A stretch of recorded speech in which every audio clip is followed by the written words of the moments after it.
Hello दोस्तों। कैसे हो आप लोग? आई थिंक सब बढ़िया और मज़े में होंगे। चलिए आज सुनते हैं कहानी, मज़ेदार और प्रेरणादायक। सुनिए और मज़े लीजिए। और हाँ, चैनल में नए हैं तो सब्सक्राइब जरूर से कर लीजिएगा। सांप की सवारी करने वाले मेंढक की कहानी। सालों पहले वरुण पर्वत के पास एक राज्य बसा हुआ था। उस राज्य में एक बड़ा सा सांप मंदविष भी रहता था। बूढ़ा होने की वजह से वह आसानी से अपना शिकार ढूंढ नहीं पाता था। एक दिन उसने तरकीब सोची। वो तुरंत मेंढकों से भरे हुए एक तालाब के पास पहुंच गया। वहां वह दुखी सा होकर एक पत्थर के ऊपर बैठ गया। तभी पास के पत्थर पर बैठे एक मेंढक ने उसे देखा। उस मेंढक ने थोड़ी देर बाद सांप से पूछा, चाचा, क्या बात है? आज आप खाने की तलाश नहीं कर रहे हैं? अपने लिए भोजन नहीं जुटाएंगे? इतना सुनते ही सांप ने रोनी सी सूरत बनाकर मेंढक को कहानी सुनाई। सांप ने कहा, मैं आज भोजन की तलाश में किसी मेंढक के पीछे पीछे जा रहा था। अचानक से मेंढक ब्राह्मणों के झुंड में जाकर छुप गया।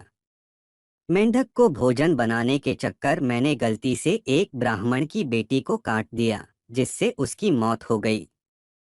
इससे नाराज होकर ब्राह्मण ने मुझे श्राप दे दिया। उन्होंने मुझे श्राप देते हुए कहा कि तुझे अपना पेट भरने के लिए मेंढकों की सवारी बनना पड़ेगा। इसी वजह से मैं इस तालाब के पास आया हूँ। यह बात सुनते ही वह मेंढक तुरंत तुरंत तालाब के अंदर गया और अपने राजा को सारी बातें बताई। राजा कहानी सुनकर हैरान हुआ। पहले तो उसे बिल्कुल भी यकीन नहीं हुआ, लेकिन कुछ देर सोच विचार करने के बाद मेंढकों का राजा जलपाक तालाब से बाहर निकलकर एकदम कूदते हुए सांप के फन पर जाकर बैठ गया। राजा को ऐसा करते हुए देखकर अन्य मेंढकों ने भी ऐसा ही किया। सांप समझ गया था कि मेंढक अभी मेरी परीक्षा ले रहे हैं। सांप भी बिना विचलित हुए आराम से सबको अपने फन पर कूदने दे रहा था और उन्हें घुमा रहा था। इसके बाद मेंढकों के राजा ने कहा, जितना मजा मुझे सांप सांप की सवारी करके आया, उतना मुझे आज तक किसी की सवारी करके नहीं आया। मेंढकों का भरोसा जीतने के बाद अब धीरे धीरे सांप रोज मेंढकों की सवारी बनने लगा। कुछ दिन बाद चतुर सांप ने अपने चलने की गति थोड़ी धीमी कर दी। यह देखकर मेंढकों के राजा जलपाक ने पूछा, हे सर्प, तुम्हारी चाल इतनी धीमी क्यों है? इसके जवाब में सांप ने कहा, एक तो मैं बूढ़ा हूँ और ब्राह्मण के श्राप की वजह से बहुत दिनों से भूखा भी हूँ। इसी वजह से मेरी गति कम हो गई है। इतना सुनते ही राजा ने कहा, तुम छोटे छोटे मेंढक को खा लो। यह सुनकर सुनकर मन ही मन सांप बहुत प्रसन्न हुआ। उसने कहा, राजन, मुझे ब्राह्मण का श्राप है। मैं मेंढक खा नहीं सकता हूँ, लेकिन अगर आप कहते हैं तो मैं खा लेता हूँ। ऐसा करते करते वह रोज छोटे छोटे मेंढक खाने लगा और वह तंदुरुस्त हो गया।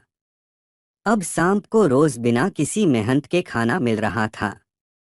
सांप काफी प्रसन्न था। मेंढक सांप की चाल अब तक नहीं समझ पाए थे। मेंढक के राजा को भी सांप की इस साजिश की भनक नहीं लगी। होते होते एक दिन सांप ने मेंढक के राजा जलपाक को भी खा लिया और तालाब में रहने वाले सारे मेंढकों के वंश का नाश कर दिया। कहानी से सीख, किसी भी शत्रु की बात का जल्दी से भरोसा नहीं करना चाहिए। इससे खुद की और अपने लोगों की हानि होना निश्चित है। कहानी कैसा लगा मेरे दोस्तों? अच्छा लगा तो लाइक, शेयर और सब्सक्राइब जरूर से कर लीजिए, ताकि आपको सुनने मिले मज़ेदार कहानियाँ। और हमारे चैनल को सब्सक्राइब करने के लिए, सपोर्ट करने के लिए तहे दिल से आप सभी को धन्यवाद। हमारे दोस्तों, ऐसे ही सपोर्ट करते रहिए और मज़ेदार कहानियाँ सुनते रहिए हमारे प्यारे दोस्तों। चलिए मिलते हैं फिर एक और मज़ेदार कहानी पे। चलिए दोस्तों, विदा दीजिए।